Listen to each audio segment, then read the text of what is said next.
Hello everybody and welcome to the Redmen TV and my match reaction after Liverpool booked their place in yet another Wembley final, this time in the Carabao Cup, of course. Yes, we continue our quite frankly ridiculous record in the League Cup and whatever you want to call it, the Milk Cup, the Carabao Cup, the Carling Cup, the Worthington Cup.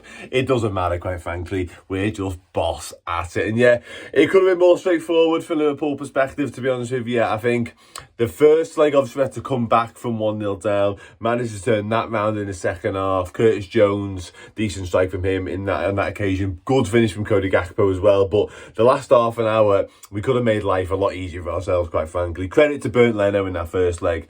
Pretty much kept them in the tie as a whole. And that gave them a little bit of hope going to the game at Craven Cottage, of course. And I was a little bit underwhelmed by Fulham, I think it's fair to say. Like, within the first sort of like 20 minutes, I expected them to come flying out the blocks.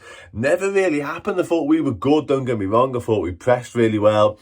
I thought we squozed, we won the ball back high up the pitch. We didn't really give them an opportunity to do so, but they never laid a glove on us for a large part, and the crowd weren't exactly raucous. They weren't exactly urging their team forwards either. So a little bit shocked by Fulham's inactivity, about their lacklustre approach to it, if I'm going to be brutally honest. But as I say, you could probably credit Liverpool for that as well, because we were very good. We really were. It wasn't exactly explosive to watch at times from us. There was moments within that, of course, but it was very professional, very secure, very solid, and it felt relatively routine for large parts, to be honest, albeit the last 20 minutes were made anything but that. But we'll come to that in a moment. But yeah, Liverpool get the job done, and we took the lead, we took the lead through Luis Diaz. Wonderful ball, crossfield ball diagonal. They actually executed a few of these on the night. Joel Quansah, who was preferred ahead of Ibu Konate, a little bit of rotation from Konate's cause, of course, but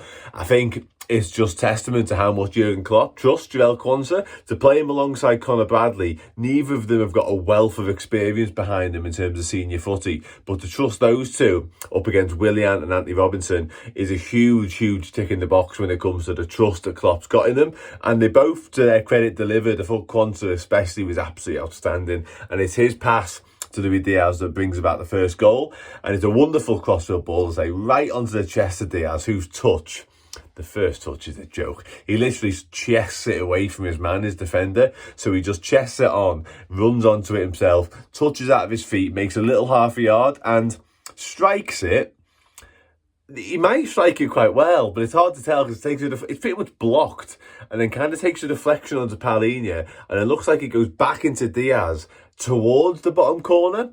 And Bernd Leno, for as brilliant as he was in the first leg at Anfield, it's tame. It's a really, really weak hand, and it kind of squirms in. Tame, and you just think, okay, like, we'll take it. It's fine. We'll move on. But it did feel a little bit like, maybe. He probably should have saved that, to be honest. But anyway, speaking of saves, Keller had to make a couple of big ones. I've seen some people questioning Keller's selection, which is surprising given how we played in the first leg, and this has been his competition for 3 years now, maybe.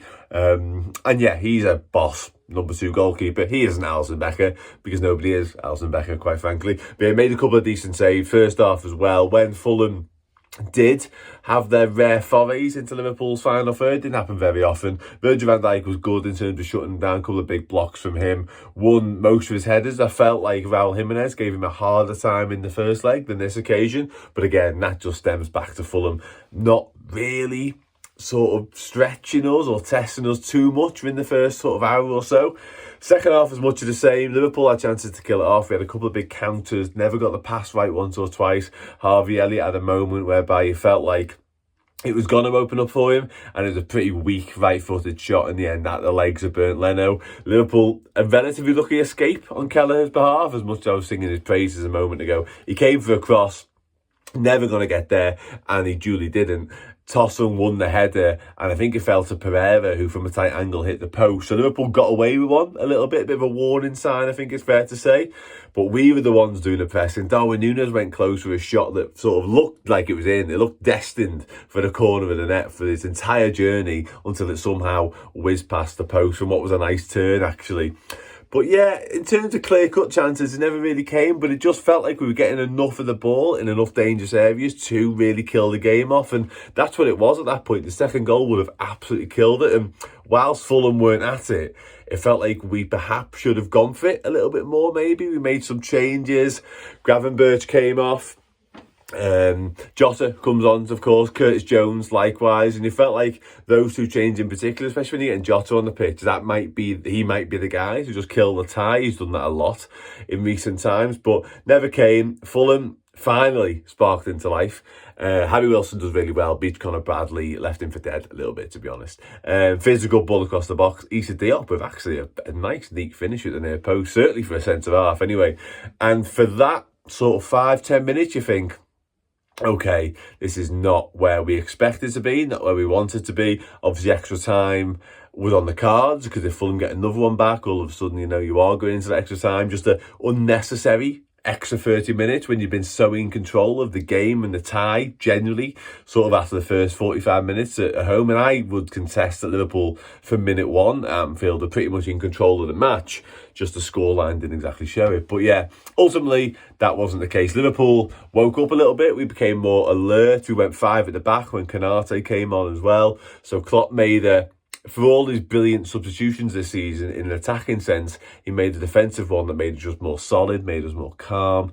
And yeah, just some smart play from then on out, really. Jota had a moment where he thought he was going to get a shot away. He had absolute murder of Issa Diop time and time again. Diop actually got booked for a late foul on him, but those two were at it from the minute Jota got on the pitch, to be honest. But yeah, although the goals never came, the professionalism, the maturity, and the mentality of Liverpool won out in the end, I think it's fair to say. And we just kind of navigated the last few minutes to get the job done. Very well done. Joel Quansah, even towards the back end of the final 4 minutes, kind of bit rugby union, Six Nations on the horizon, kind of just belted it into the corner and went, we'll keep it down there. We'll just play from there. And it was smart. Bobby Clark came on as well towards the back end. No sign of Andy Robertson, although he was on the bench, which is obviously positive.